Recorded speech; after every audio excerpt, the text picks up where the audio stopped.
Welcome to the San Francisco Writers Conference podcast, a celebration of craft, commerce, and community. I'm your host, Matthew Felix, and I am here today with David Downie. David is a native San Franciscan who moved to Paris in the mid-1980s and now divides his time between France and Italy.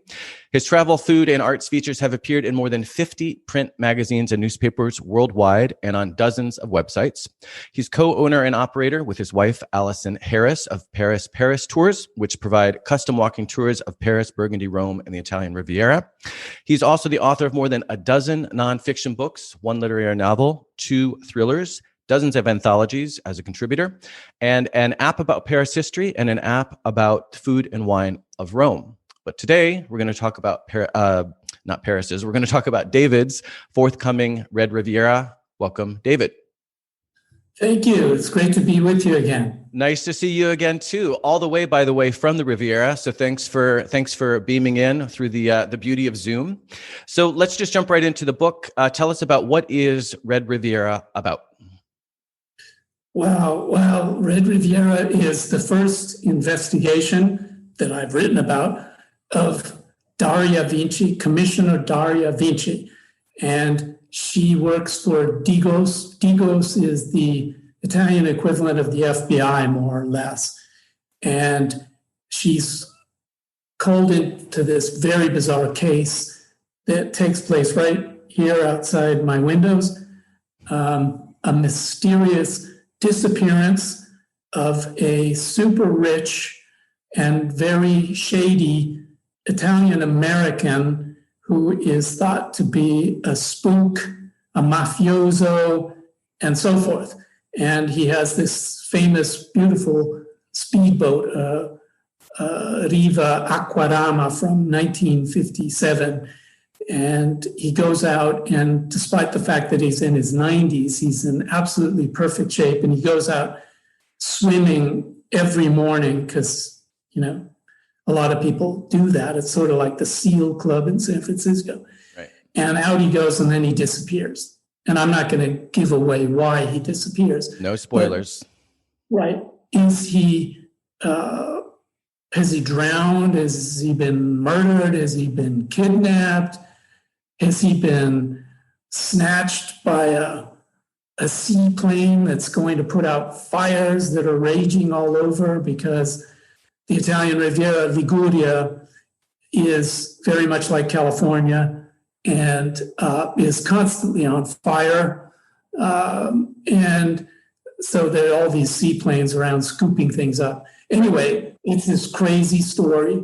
And she gets drawn into it for a variety of reasons and investigates. And her life is then in peril at several points. And it's a really crazy, kind of Baroque, fun book. It's an entertainment, but it's got a lot of thoughtful material about politics. Right. Not just the politics of Italy. And we're going to talk about that. We're going to talk about the politics because that is so prominent in the book. So you just mentioned that the book takes place outside your window. So you live on the Italian Riviera. The book takes place on the Italian Riviera. Tell us first why you decided to put down roots. You're from San Francisco originally. Why did you choose the Italian Riviera for one of your main places to live? I mean, it's beautiful, but why did you choose to actually live there? Okay, I have to say I'm not here all year, as you said. We're still officially residents of Paris, but we divide our time between France and Italy, in part because my wife, who is American but was born in France, had a big childhood connection with Italy because her father was in the State Department and she grew up all over the place. And my mother was Italian, as you may recall.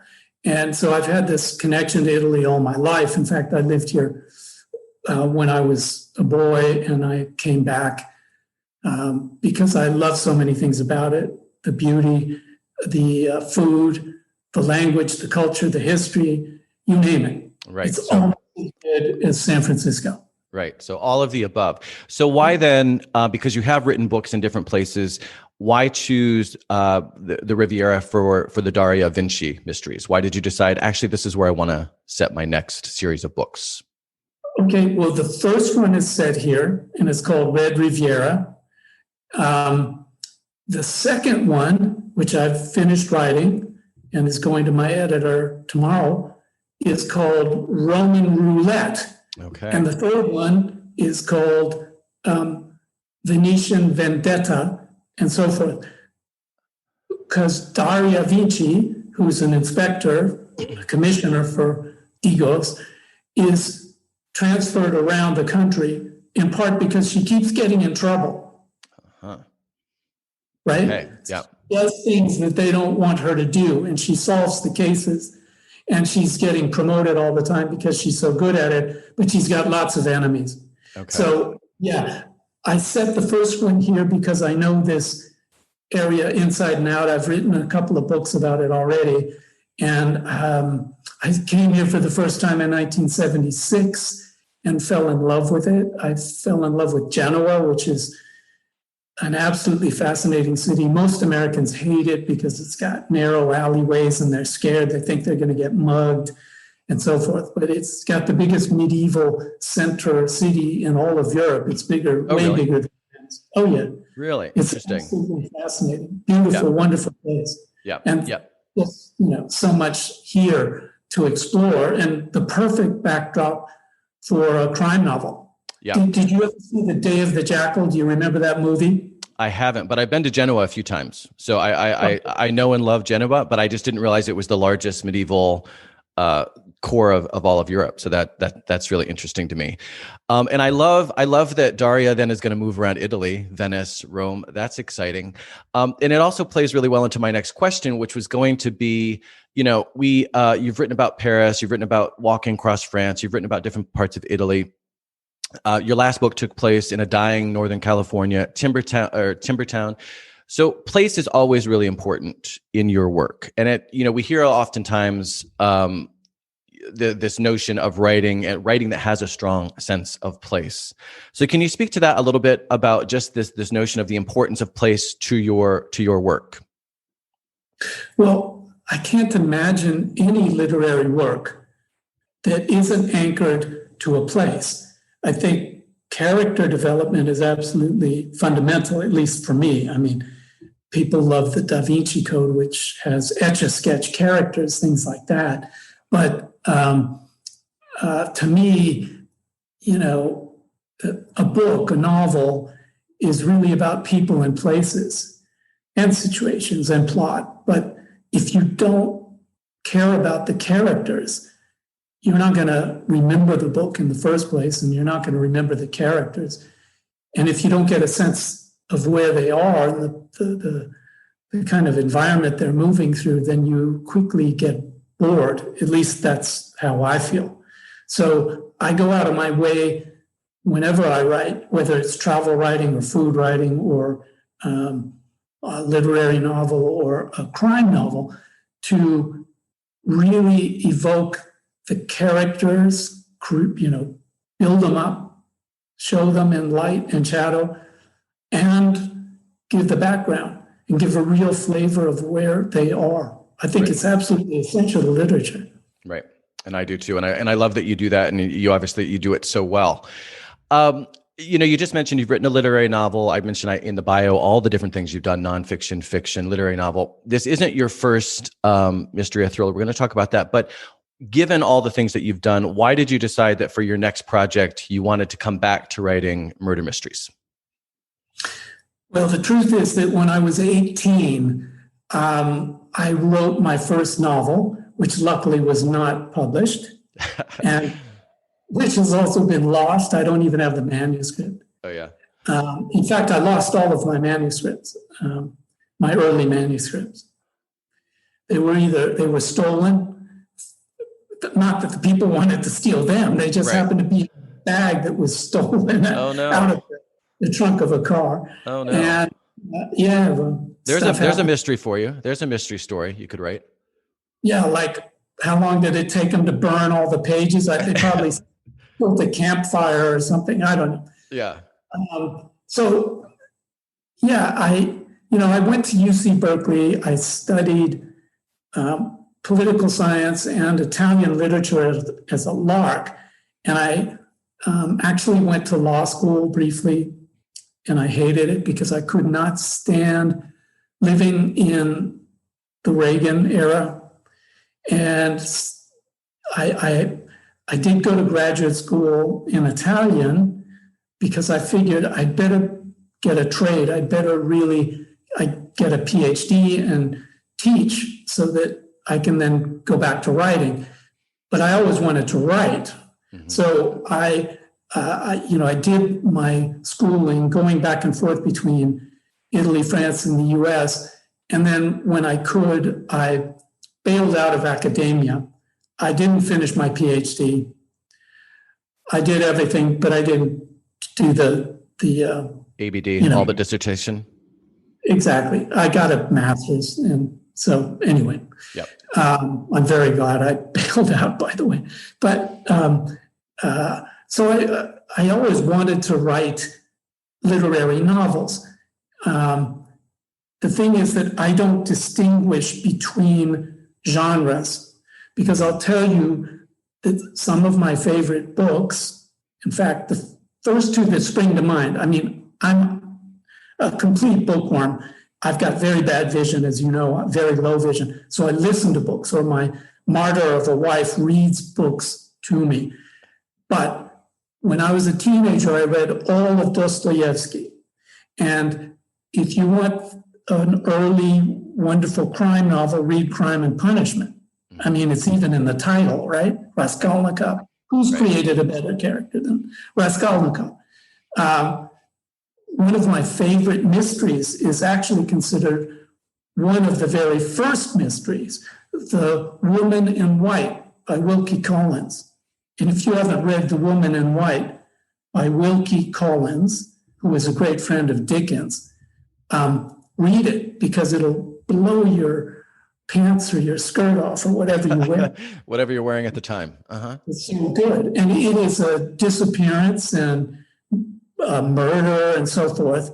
And I could go on and on. All of my favorite books are crime novels in a way. They just aren't called crime novels. Right. So I don't like genres. And everything I've ever written has been labeled a crossover book. Mm-hmm. Okay, so it falls between two stools, as the English say. Right. So I just don't differentiate, and I think that, for example, The Gardener of Eden, my last novel, which was a literary effort, but involves crime, right, and disappearance and murder and so forth. And Red Riviera, which is a pure crime novel with an Italian-American detective in it, are very similar in some ways, because they're plot-driven, but they are rich in character and place. Yeah. And it's funny that you say basically everything you just got done saying relative to genre and classifying your own works, because as I was preparing for today, I struggled with that, because I had to keep going back to your webpage to say, okay, well, what did we call The Gardener of Eden? Because I mean, I thought of it more as literary, but yeah, there is a murder and there is crime. And then when he says he's written 2 thrillers, is he talking about that one or Daria also? So for that reason, so I kind of struggled with that. I kept going back to make sure, because I didn't want to use the wrong term relative to one of your books, but now I realize that wasn't really a concern, because you use those pretty loosely. I want to ask you a quick question. Given that you have gone back to nonetheless sort of a really focused crime, murder, mystery, closer to that genre, even though, yeah, it still crosses genres. Why did you decide to start with Daria versus picking back up with Jay Grant? Because you'd already written a that sort of more specific sort of book. Why did you decide, what was it that you wanted to do differently or explore differently with Daria versus Jay? Well, I may one day write another Jay Grant thriller. That was From Paris, City of Night. Yep. He's an interesting character. He's half French and half American. I like half-breeds because I'm a half-breed, I guess. And I've spent most of my adult life in Europe, but feel totally American and San Franciscan, totally anti-GOP, I have to say. I'm deeply anti-Republican. Yeah. So so are my characters, but they're not preachy. There's no agit-prop in my writing, I hope, because I find that very tedious. But anyway, I'll tell you what happened. One day I was hiking here in the hills, the Ligurian hills. Very steep, very rough, very dry, constantly catching fire, right? With these seaplanes turning in the sky all the time, going down and scooping up water and dumping the water on these hills. So my wife and I are out on a hike in this remote place, inland, not on the sea. And we're walking through this big burned patch, and I slip on an anchovy. I'm not making this up. Interesting. I slipped on an anchovy, and I said, "What the?" And I look down, and I've crushed an anchovy. And then I look out, and way out, 10 miles away to sea, I see these planes going down and scooping up water. And I say, "Whoa, that's it." They go down and they scoop up all this seawater, and they come in and they dump it. And so I saw these sort of flashes of silver on this burned hillside, and they were little fish that had been scooped up. And that's how the plot started in my head. Now, that was 20 years ago. Oh, really? Because one thing, oh, yeah. Okay. Yeah, things get going in my head. It's like the Garden of Eden. The Garden of Eden grew out of incidents that happened in 1990. Yep. Okay. Yep. Then it develops over time and changes. So anyway, I've always loved Genoa. I've always loved this area, and I've always thought, since I saw The Day of the Jackal, which is this great movie that has a scene set in Genoa, which is one of the great scenes, and you get a sense of just how tough and kind of sleazy, shady the back alleys of Genoa were back in the 1970s. This is the movie based on the Frederick Forsyth book about the assassination attempt of Charles de Gaulle, when the jackal shot at him and almost killed Charles de Gaulle, right? So he had his gun put into the muffler and exhaust pipe of his car, and this is reality, in a garage in Genoa. And there's all these scenes.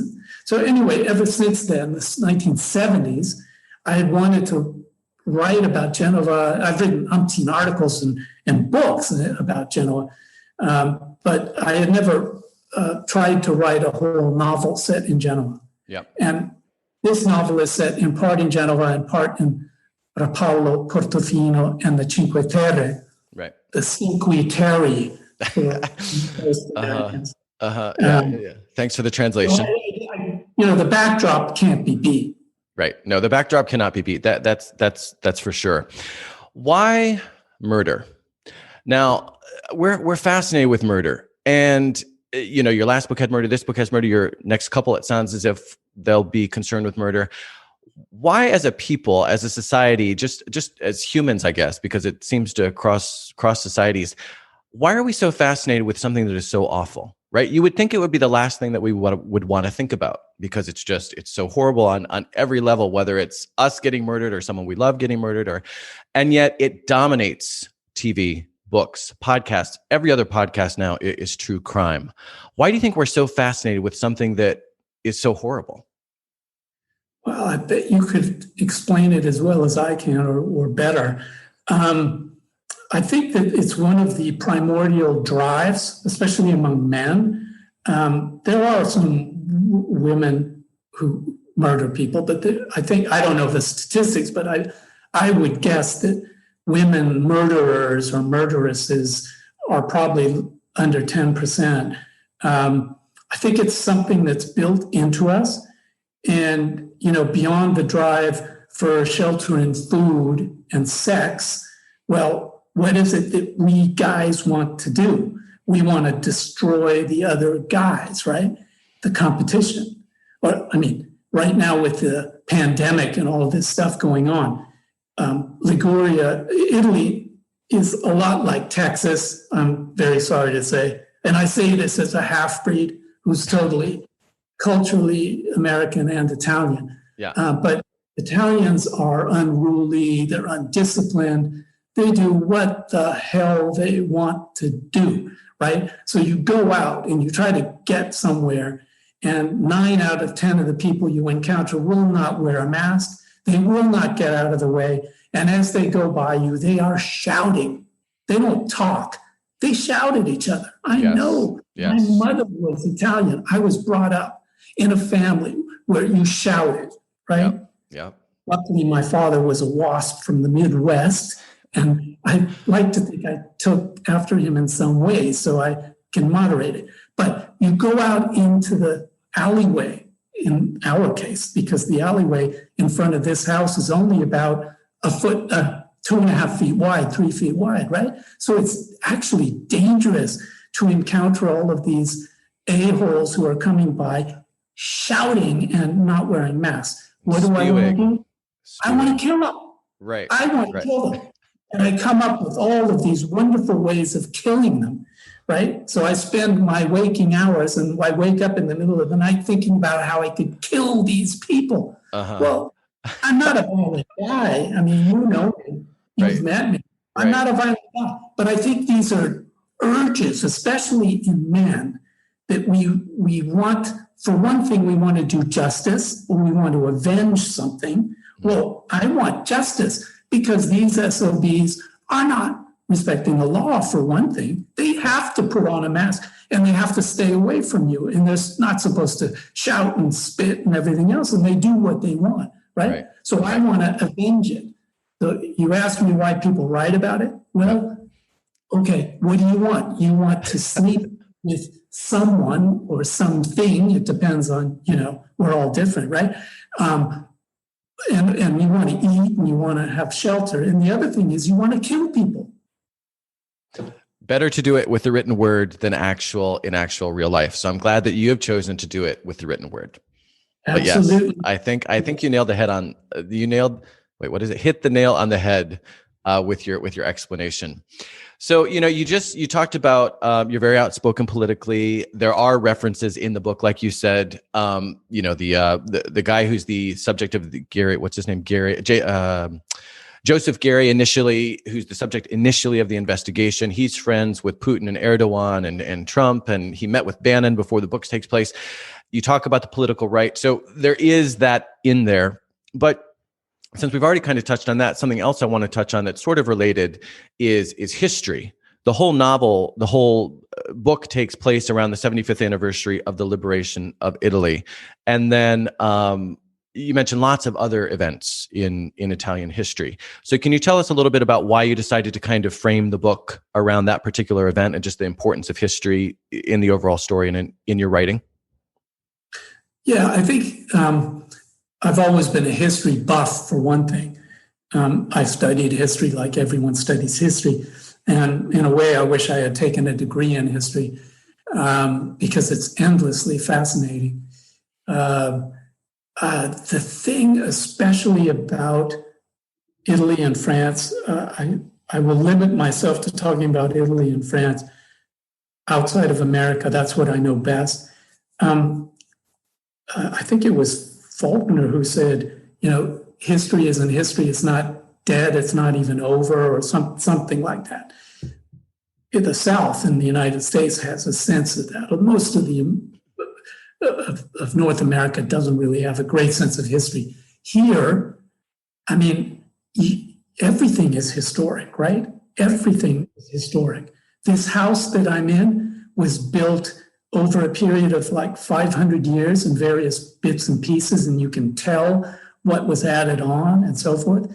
And you go into a church and it's 800 years old, and that's recent, because then you go down to Rome and everything is 2,000 years old or 2,500 years old. And then you go up into Umbria to Perugia, where I lived for a while, and you say, oh, well, Rome is so old, and I lived and played in the Forum when I was a kid, which I did. And I remember these people in Perugia looking at me and saying, oh, that's all recent because the Etruscans were here, and the walls of the city are like 20 feet thick, and there are people who live inside the city walls of Perugia, right? Yeah. And there are feuds that last generations, and everything is historic, everything. So my father was an American GI who fought in World War II. He did the Italian campaign. He met my mother, who was a very young woman, but was in the Italian Resistenza, like the Resistance that everyone knows about, but they conveniently forget that there was a Resistenza in Italy. In any case, they were anti-fascists, and they fought like hell against Mussolini. And my whole life has been about, in a way, carrying on an anti-fascist tradition. And there are many families here that were super fascists, our neighbors. They hate us. Really? They hate me. Yeah. Really? Yeah. They hate me. Yeah. And they hate my wife because not only are we Americans, but our fathers, because my father-in-law also fought in World War II. And they know this. Yeah, they know this because we're known, because we've done all these books and we've been on TV and so forth, and we're kind of known quantities. Right. So we can't hide here. And most people like us, but there are lots of people here who really can't stand us. Right. Because we represent something that they hate, because the tradition is their families were Mussolini supporters and so forth, and that's not dead. Right. Americans can't, it's like, whoa, this stuff is alive. It's not dead at all. Yep. Nothing is dead here. Yep. The cemetery in our village down below just collapsed into the sea. Oh, no. Very tragically. Yeah. Right? Okay. You would think that people would react in a kind of rational way and say, well, they're all dead, and I don't know, let's put rocks on top of them or whatever. But all this stuff is coming out, and all the political factions and whose grandfather fell into the sea and all of this stuff. It's because when you live in an old place, in an old house, and you probably have your mother and father and maybe your grandparents living in the same house with you, history is just omnipresent. You cannot get away from it. Right. History is alive. Alive. It's alive. It's not dead. It's not dead. Yeah. It's not over. Yeah. Let's talk about, you mentioned, we talked a little bit about Daria, but let's talk a little bit more about Daria. She's half American, like you said. Tell us a little bit more about her. Just who is Daria Vinci? Well, she's, I guess we would say middle-aged, although that's probably not politically correct or something. I don't know what you say nowadays. I don't either. It's hard to keep up. Yep. Oh, I can't keep up at all. I mean, I left America under Ronald Reagan, and I'm just completely out of date for political correctness. But probably because I was so far to the left of everybody back then. Anyway, she's around 50, put it that way. Mm-hmm. She's extremely well preserved, kind of hyperactive and super athletic. And she's good looking, but in a Cubist Picasso way. She's got a prominent nose and big black eyes and long hair that she pulls back when she has to do business. And she's actually kind of capable of doing dangerous things. And she is the daughter of a spy, her father. She's not sure because it was never really made clear to her. But her father was a functionary of the Ministry of Foreign Affairs, and he was brutally murdered and butchered way back, like 25 years ago. And so she dropped out of her medical career and became a policewoman and rose slowly up the ranks, I would say. Right. Big glass ceiling for women police officers and investigators in this country. Right. And she's super smart, and she's an avenger. Right. And you say in the book, you say, she happens to be the only female mover and shaker in the local police hierarchy. So that's something that distinguishes her, despite the fact she's female. And so that's a question I had. You just mentioned political correctness. It's omnipresent. There's this movement now where we have to be really careful about writing for someone's perspective if we're not that person, right? So I was curious, did you have any apprehension or any challenge or awareness when you decided to write from a female's perspective? Did you have any thoughts on that? Yeah. Absolutely not. Yeah. Did Shakespeare, I'm not saying I'm Shakespeare. What about Emma Bovary and Madame Bovary? She's one of the great female woman characters in all literature, written by a man. I think this is absolutely wrong and stifling and stupid and idiotic.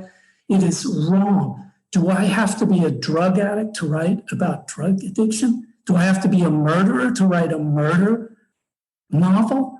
Do I have to fly into space to write science fiction? Come on. It's like method acting, right? Somebody once asked, I think it was Dustin Hoffman, about method acting. In fact, I think it was John Gielgud, if I'm not mistaken, who said, all of this is great, but why can't you just act? Mm-hmm. Mm-hmm.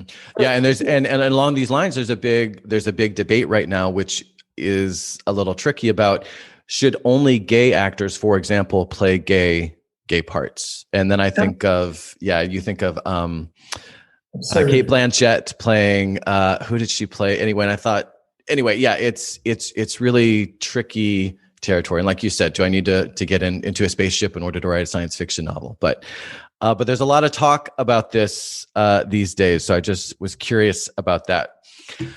Let's change gears and talk sort of from the craft and business side of things, particularly given that we are, the Writers Conference podcast and speaking to so many writers. So I wanted to touch on some of that side of things. First off, we've already mentioned multiple times that you write in multiple genres. And so I've just admired, since I met you and have gotten to know your works, I've just admire, the variety of stuff that you've done: fiction, nonfiction, France, Italy, literary fiction, thrillers, apps, even, you've got the 2 apps. Why do you feel compelled to move around so much? Just an interest in variety, or why? Because, so many people don't, right? So many people, they find their niche and they stick to that niche, and you've done a lot of different things. So I'm just curious about kind of what motivates you to do that versus saying, oh, I'm gonna stick to writing books about Paris, for example. That's a really hard one for me to answer, but I think it's because I'm naturally hyperactive and impatient and super curious. I've always been super curious. When I was a little boy, my mother called me the professor. And in fact, I was going to become a professor, but thank God I didn't. I'm very happy doing what I do. I'm just really curious and passionate about a lot of things. So, and I love writing. You see, the thing is, once you reject the notion of genre, which I did a long time ago, you can do anything. You can write about food, and you can write about politics, and you can write about murder, or I don't know, sea anemones, probably anything. I've never done that. But, I have a sea anemone collection. I have a series about sea anemones. It's coming out soon. Yeah. I mean, you cross genres too, so Well, that's part of why I ask also, because I've written a novel, I've written a travel collection and a humor collection, and I was at a conference and I was talking to a publicist, and he said that I was a publicist's worst nightmare because I haven't found a particular niche. So from a business perspective, now, of course, I'm different. I only have 3 books compared to your, 15 or 16. So you're obviously way more established, way more experienced. But from a business perspective, do you find that that poses any challenge, or not necessarily because you are already so established? No, I think it's a very bad idea from a business perspective. But I would say this, if you get into the writing business hoping to make money, then you need to see a psychiatrist very quickly. Yes, you do. Because there's something wrong with you. My father was a newspaper man. He hated being called a journalist. He was he was a war correspondent. He worked for the San Francisco Chronicle for 40 years, over 40 years. And he begged me and pleaded with me not to be a writer, because I told him when I was a teenager. Oh, yeah. He said, oh, for Christ's sake, man, don't do that. Become a lawyer. Because my grandfather was a famous lawyer. And I said, okay, well, I'll be like my grandfather. Yeah, be like your grandfather. And then you can write on the side. Okay, all right. Well, I couldn't do it. But I think generally it's a very bad idea if you're trying to sell books and if you're trying to keep on the good side of your editors and publishers and your agent, you do need to specialize. I have not been capable of doing that. I'm hopeless. I'm impatient. I'm greedy. I want to do all kinds of stuff. What you don't know, I haven't told you, is that between writing Red Riviera and Roman Roulette, which is the next episode, I wrote another novel. Of course you did. Literary novel. It's set in the Sierra Nevada mountains. Okay. I look forward to that one. Did you finish it, or you just did the first draft, or is it finished? No, it's finished. It's in my editor's hands, and when you put a novel into the hands of your editor, even if you have a publisher or an agent, it's like entering a black hole in space, right? Your book goes in and you don't know what happens to it. Okay. And months or years later, your book comes out, maybe. Okay. Right. Okay. So, but you've just moved into what was going to be my next question, which is, excuse me, in addition to writing lots of different kinds of stuff, even though we've talked about how the genre, how that may or may not even really be a thing, but I was going to ask you next about how are you so prolific? And again, thinking in particular, speaking to people who might be, maybe they're trying to finish their first book, right? So many writers get into this and can't even get the first one out.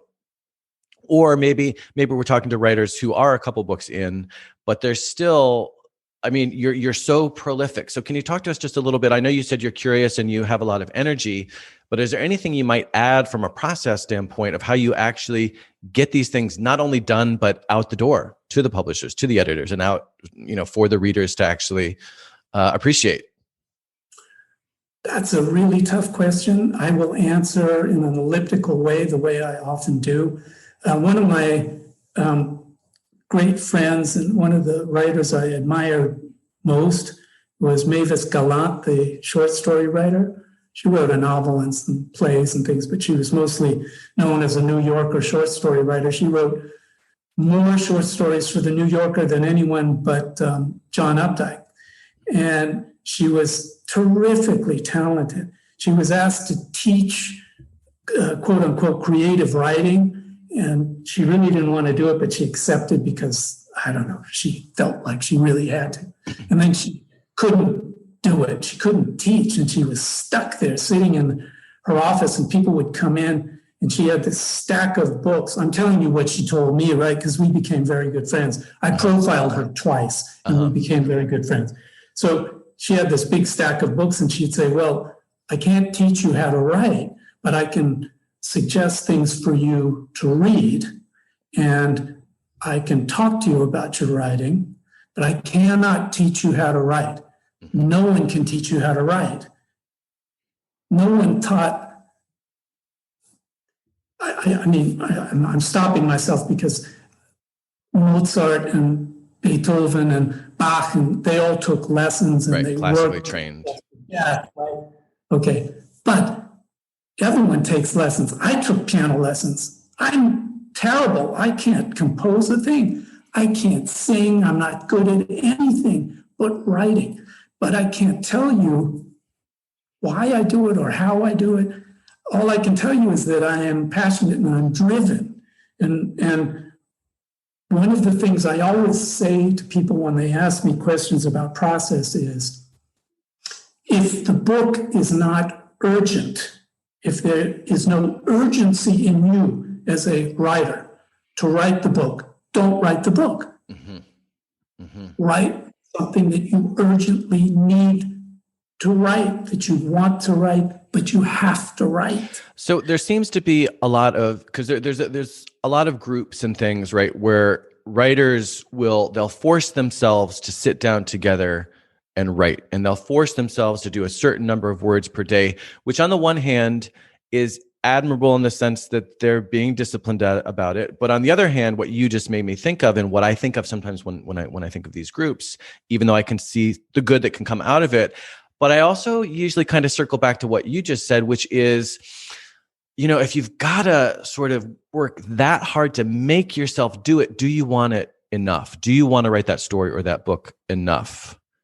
And it sounds like you might kind of think in those terms. Yeah.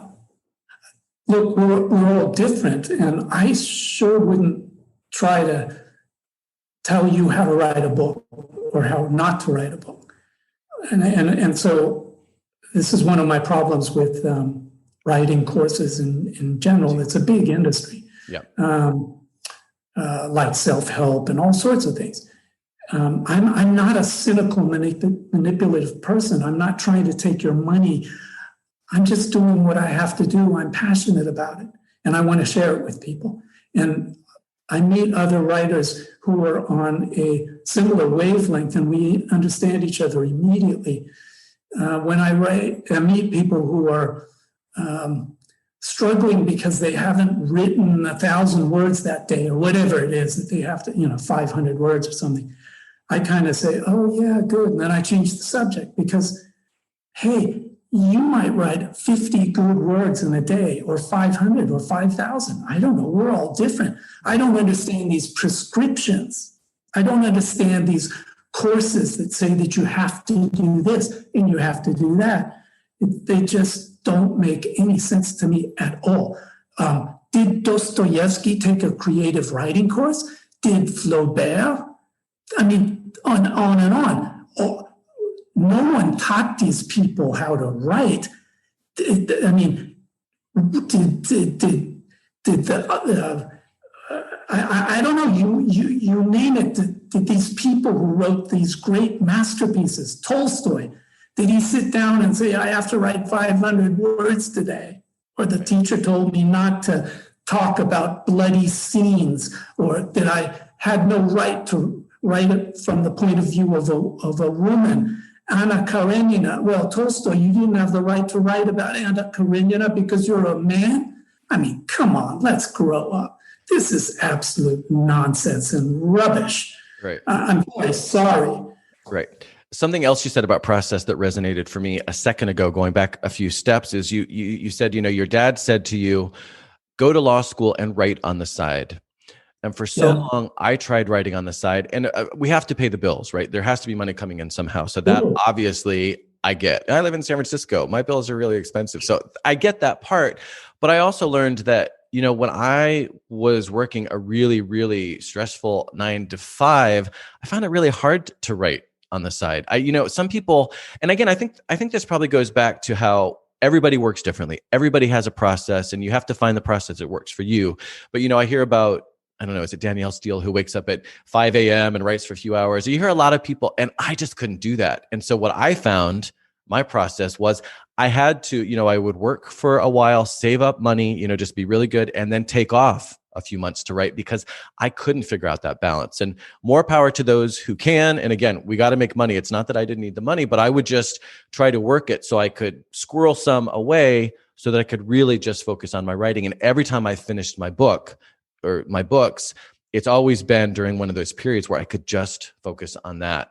And I don't know, like I said, maybe if I were a better multitasker and I could just get up at 5 and write for 2 hours and crank out books, that would be great. But that just never worked for me, unfortunately. Yeah. We're all different. Yeah, I think it's finding your process. Yeah, we are all different. I mean, my wife, who's a photographer, a terrifically talented professional photographer, is now writing short stories, and they're really good.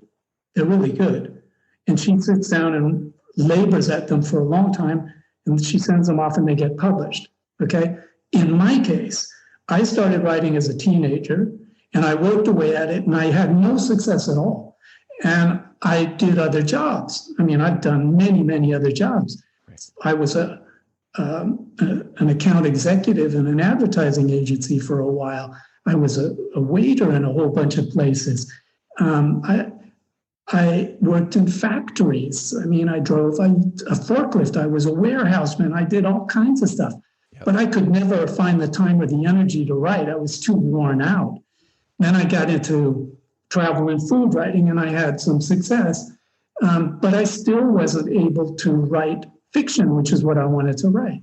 I just could not find the time and the energy to do it until I was probably, I don't even know how old I was. I was probably in my 40s when I finally sat down and wrote my first full-length fiction book. Mm-hmm. And luckily it got published. And I've not written a lot of them, although I'm sort of writing a lot of them right now. Sounds like it. Yeah. At least four that we've talked about so far. And something tells me there's a couple others there that you haven't even talked about yet, but yeah. Yeah, well, there are lots that are kicking around, and I've plotted out. I mean, I've got Red Riviera, which is coming out in June. I've written Roman Roulette. I've written another one, the one set in the Sierras. It's called Four of Clubs, and I'm plotting as I'm correcting galleys and going over like a fourth draft of this or something. I'm plotting out Venetian Vendetta, which is going to be great. Yeah. Fun, at least for me. You see, I can't judge my stuff. I have fun. I'm doing it because I love it. I'm in my 60s. I'm in my mid 60s. I mean, if I don't do it now, when am I going to do it? And life is short. And I think that the pandemic may have taught people who are generally kind of happy-go-lucky and insouciant that, hey, there is something out there called finitude, right? It just, the Grim Reaper comes by. I'm not worried about it. I could die tomorrow happy because I've, lived a life that I've really enjoyed. And I do say to people, if you want to be a writer and a successful writer, you have to write with your heart and your brains and your guts and your soul, if you believe in such a thing. Because if you don't, then why bother? What's the point? If you want to go and get an MFA and get into this corporate pipeline and write the kind of stuff that then sells and gets reviewed because there's a whole kind of mafia that you know about, literary mafia, well, go ahead and do it. Be my guest. I don't want it. I don't want to know about it. For one thing, you asked me about history before. Well, the history of literature is just littered with hundreds or thousands of extremely talented writers. All these forgotten books, which you can discover on archive.org, for example, or LibriVox. Again, because I've got such bad vision, I've listened to many books, constantly listening to books. Yep. LibriVox and archive.org are fabulous for this. And you just discover all of these incredible talents, these men and women, lots of women, by the way, who, especially in the 19th century, just wrote volumes and volumes and volumes. I mean, you want to blow your head off.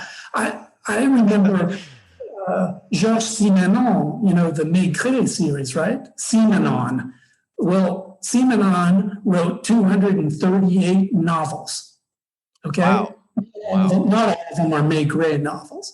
Some of them are other characters, or he wrote a bunch. He wrote like 20 books under pseudonyms before anyone would publish a Maigret. Get that. Okay? Well, I then discovered writers like J.S. Fletcher. Have you ever heard of J.S. Fletcher? I don't think so. Well, look him up. He wrote over 200 novels, super successful in his day. Mm-hmm. Some of them are really good. It's like you want to just jump off a cliff. So if you think I'm hyperactive and I'm in my mid-60s and I've written maybe 20 books and I hope to get out another 10 before I croak. But these people, I mean, come on. Even Wilkie Collins wrote over 30 books and many of them are really good. I could go on. Balzac wrote 100. So what would you tell, let's say I'm a writer, I'm just getting started and I'm really struggling to finish my first book. Given everything we've just talked about, all these prolific people, how prolific you are, what are one or two pieces of advice to get them to that first finish line, at least the first one? Wow, that's really hard. Have you ever run a marathon? No, and that's not going to happen. Okay. Have you run marathons? No, but I used to be a runner, and I did the Beta Breakers and the Bay Bridge run. Yeah. Strawberry Canyon run. And when I was at UC Berkeley, I was really fit and I did a lot of running. I was never any good. I mean, if there were 10,000 people running, I came in number 9,000 or something, but I ran the races. Right. And writing a book is a lot like running a race. I know. I also walked across France, as you know. Right. And that's a long, Paris to the Pyrenees. Right. That's a long walk, right? So how do you do it every day? You're going to get up and you're going to walk and carry a pack. And writing a novel is a lot like that. All I can do is say, well, I hope what you're writing is interesting enough and urgent enough for you to finish the race or the hike, whatever it is. Right. And, leaving things unfinished is sad. I really think that. So, do whatever it is that you have to do to finish it. Drink a lot of orange juice, take some vitamin D. Something completely different. David Downie recommends orange juice for finishing your first book. Why is advice and vitamin D and vitamin D? Why is advice from a seasoned veteran? You will finish your first book if you just have enough orange juice. Does the brand matter? No sugar added. No sugar added. Okay. No sugar added. That is good to know. Fresh orange juice is better, but which kind? French? Fresh. Oh, fresh. Yeah, fresh. I was going to say I don't. French didn't make much orange juice. I was surprised when you said that. I thought, well, I guess in the South there are some orange trees. But yeah, you don't really think of French orange juice. They make grape juice that they ferment. Yes, they make grape juice that they ferment. I think I have some of that in my kitchen. I wish I had some. All right. Well, so we are coming to the close. I love ending on this notion of the urgency of writing what because you feel urgent and passionate about it. I love that as advice. And just for me also, that notion of not leaving something unfinished really resonates. So thank you for your insight. Thank you for sharing the book. I was honored to get to read it before the rest of the world does. So thank you for sharing it with me. And it is fun. And I loved, the whole time I was reading it, going back to our conversation about a sense of place, I was just like, God, I really want to be there. I really want to be there. So like I said, you were very successful in creating that sense of place and drawing me in. And, as soon as this pandemic is over, hopefully I will head in that direction. But I believe the book, Red Riviera, is out June 25th. Is that still accurate information? I hope so. The Suez Canal is blocked, so God knows. That's true. If you're printing, if there's a bunch of Red Riviera books going through the Suez Canal, you might have a delay. Let's hope. Exactly. I don't know where it's being printed. I'm being facetious as usual. I know you are, but that would be kind of a funny reason. Like, I don't want there to be a delay, but if there were a delay, it would be kind of funny they're all stuck in the Suez. Suez. All right. So assuming David's books, the Red Riviera copies are not stuck in the Suez, Look for those beginning June 25th. For more about the book and David, go to daviddownie.com, and that's DOWNIE.com. David, thanks again for being here today. It was so great to talk to you. Thanks for zooming in all the way from Italy. Really appreciate it. It's been a real pleasure. It's always a pleasure to talk to you, and good wishes to you and all writers who are striving to write something from the heart and their guts. I love that. Yes, it's all about from the heart and from the gut. Go with your gut, follow your heart. I am Matthew Felix. For more about me, MatthewFelix.com. And for more about the San Francisco Writers Conference, including details about this year's new and expanded writing contest, as well as lots of virtual events that are going on right now, check out sfwriters.org. Again, thanks to David Downie. Red Riviera is out June 25th. And until next time, thanks for joining us.